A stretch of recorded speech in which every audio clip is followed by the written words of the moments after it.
Shortly before she went to be with the Lord, at 80 years of age, she was listening to me one day as I was teaching on the radio. I was teaching on what it meant to believe with the heart, talking about the inward man and the outward man, and saying that to believe with the heart means to believe with your spirit, the man, the person down on the inside. And to illustrate this teaching, I related this experience with the glory. The next time I visited my mother, she said, "Son," she said, "I've never heard that before until I heard you give it on the radio." But she added, "There's more to that than you know. Let me tell you my side and Granny's side." And she continued, "The way you tell it, you were up there in that glory for maybe a few seconds. But," she says, "it was more than 10 minutes that you were gone." She said, "Pat come running back to the kitchen and said, 'Mama, Mama, Granny, Granny, kids are dying, kids are dying.' She said, 'I was the closest to your room, and I rushed out of the kitchen, up the hall, and into the dining room, and started into the bedroom, but I couldn't get in. The door was open, but I couldn't get in. I couldn't see in. The room was full of something. It was like a thick fog. I sensed the presence of God, so I backed up by the dining room table and bowed my head to pray. Your Granny, who was about 70 years old, then came running behind me. She didn't look. She tried to run through that glory and bounced off of it like a rubber ball. She backed up halfway across the dining room and made another run for it and bounced off it again. She backed all the way across the dining room, backed up against the wall, ran across that room and couldn't get through that open door. And then she was almost overcome with the glory, so she just held onto the door frame and said, "Why, Lily, I can't see. The room is filled with something like a fog or a white cloud. I can't see the bed. I can't see Kenneth. I can't see into the room, and I can't get in there."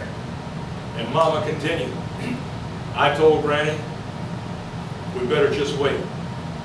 So I stood there with my head bowed, praying for about 10 minutes by that open door. Yet we couldn't see into the room, and finally Granny said, "Lily, it looks like it's lifting. The cloud's lifting." It was like a fog going away. I could see a little bit into the room and then a little bit more, but we didn't dare go in until the last wisp was gone. They both could see it with their physical eyes. Granny could. She was standing at the door. And when she said it's all gone, then Mama rushed into the room. She said, "I stooped over you, took your hand in mine, and you were gone. About that time you said, 'Mama, I'm not going to die now.'" Brother Hagin said, "From that day to this, I have never felt sorry for a Christian or Christians who die, whether they're young, middle-aged, or old, because I know where they went. But oh, it's another story for those who don't know the Lord." I remember when I was there on the bed of sickness, my grandmother had a distant cousin who would come to visit her. But she didn't dare to talk to her about God. Her daughter would have to get her out of my room. She'd get to raving. "The very idea. I'll tell you, these preachers trying to scare people, telling them there's a heaven and there's a hell. Why, when a person dies, they're dead just like a dog. Every church ought to be closed down and bombed. Every preacher ought to be killed. They're just in it for the money." After I'd been preaching for many years, my wife and I were in Sherman, Texas, visiting her parents.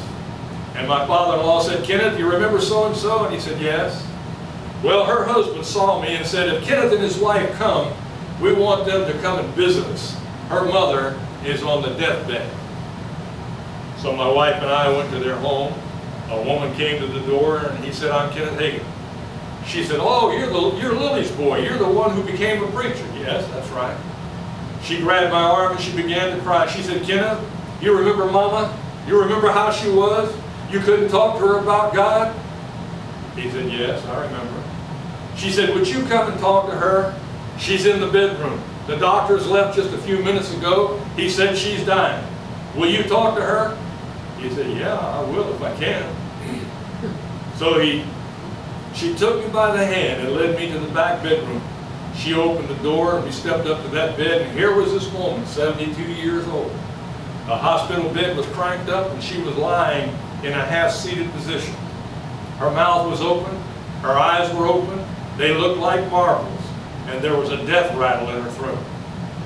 The daughter took her mother by the hand and said, "Mama!" Her eyes never moved. They were set, glassy, like marbles. Her mouth never moved. It was open. She breathed once in a while. "Mama!" No answer. "Mama!" No answer. The daughter leaned down to her ear and called a little louder, "Mama!" Those lips, those eyes never moved. They never shut. They were wide open. And then the lips began to move just a little, and from somewhere down inside a voice said, "Yeah, yeah." She said, "Mama, there's somebody here to see you." There was a faint gurgle in response. She said, "Mama, you remember Aunt Sally? You remember her daughter Lily? You remember her son who was on the bed of sickness, Kenneth, the one that became a preacher?" And when she said the word preacher, her mother jumped like somebody shot her, and yet her eyes never moved. She reached up and said, "Kenneth, Kenneth, where are you? Where are you?" He said, "I took her hand." And she said, "Oh, Kenneth, Kenneth, you're a preacher. Tell me there's no hell. Oh, tell me." I said there wasn't any hell. I said there wasn't any. I said that every preacher ought to be killed. I'm afraid. I'm afraid. Oh, I'm so afraid. It's so dark. It's dark. It's so dark. And then she fell back on her pillow, and we couldn't get through to her. And she died. And she went to hell crying, "It's so dark. It's so dark." Listen, folks. There is a heaven to gain and a hell to shun. This may seem old-fashioned to some, but the old-fashioned gospel is still true today.